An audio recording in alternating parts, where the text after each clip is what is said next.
Hi friends, আজকে আমি আপনাদের সাথে একটা নিরামিষ রেসিপি শেয়ার করব। এটা হলো মটর পনির, আর এটা আমি স্পেশালি হিং দিয়ে করেছি। ভীষণই ভালো খেতে হয়েছিল, তাই জন্যই আপনাদের আমি এটা শেয়ার করছি। এর জন্য আমার লাগছে শুকনো লঙ্কা, কাশ্মীরি শুকনো লঙ্কা, মেথি, ধনে, জিরে আর আদা, আর কিছু আলু আমি কেটে নিয়েছি, টমেটো আর কাঁচা লঙ্কা আর ক্যাপসিকাম কুচি, আর লাগছে কিছু মটর, আমি এটা সেদ্ধ করে রেখেছি। আর পনির তো লাগবেই, যেহেতু পনিরের রেসিপি হচ্ছে। আর একটা পাত্রে জল গরম করে তার মধ্যে নুন হলুদ দিয়ে একটু ফুটিয়ে রেখে দিয়েছি। এবার কড়াতে তেল দিয়ে তেলটা গরম হলে আমি পনিরগুলোকে দিয়ে দিচ্ছি।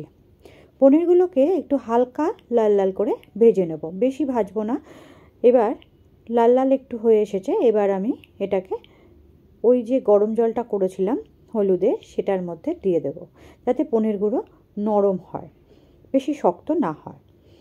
এবার ওই তেলের মধ্যে আমি যে আলুগুলো কেটে রেখেছিলাম সেই আলুগুলোকে দিয়ে একটু ভাজা ভাজা করে নেব। এবার আমি এর মধ্যে সামান্য একটু হলুদ দিয়ে দেবো, যাতে আলুটা ভালো ভাজা হয়। আলুটাকে একটু নেড়ে চেড়ে আলুটাকে আমি তুলে নেব। এবার ওই তেলের মধ্যেই আবারও আমি যে ক্যাপসিকাম কুচনো করে রেখেছিলাম সেইটাকে একটু ভেজে নেব। ক্যাপসিকামটাকেও ভেজে তুলে নেব।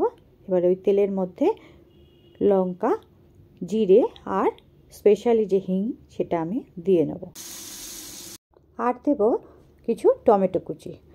এবার এই টমেটো কুচি, হিং আর জিরে এগুলোকে ভালো করে একটু হালকা হালকা করে ভেজে নেব।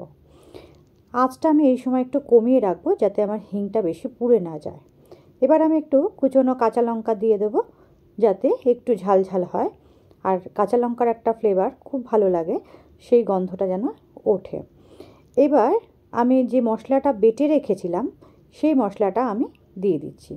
এবার মশলা, কাঁচা লঙ্কা, হিং সব কিছু ভালো করে নেড়ে চেড়ে কষিয়ে নেব, যতক্ষণ না আমার এটা তেল ছেড়ে দিচ্ছে, যাতে মশলার যে কাঁচা গন্ধটা সেটা যেন না থাকে। এবার একটু হলুদ গুঁড়ো আর একটু লাল মরিচের গুঁড়ো দিয়ে নিলাম, একটু ঝাল ঝাল খাবো বলে।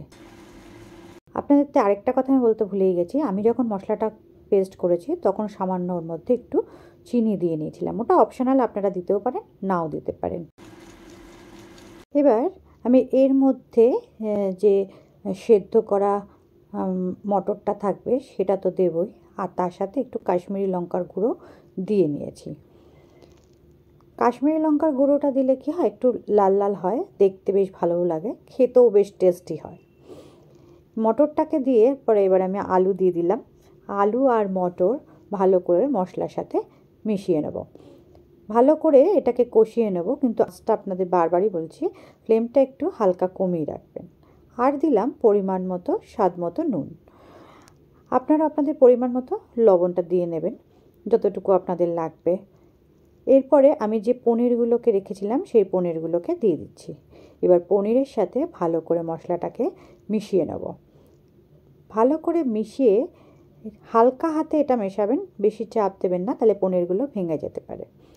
হালকা হালকাভাবে মিশিয়ে নেওয়ার পরে এবার আমি যে পনিরের যে জল যে করে রেখে দিয়েছিলাম সেই জলটাকে আমি এর মধ্যে দিয়ে দেব।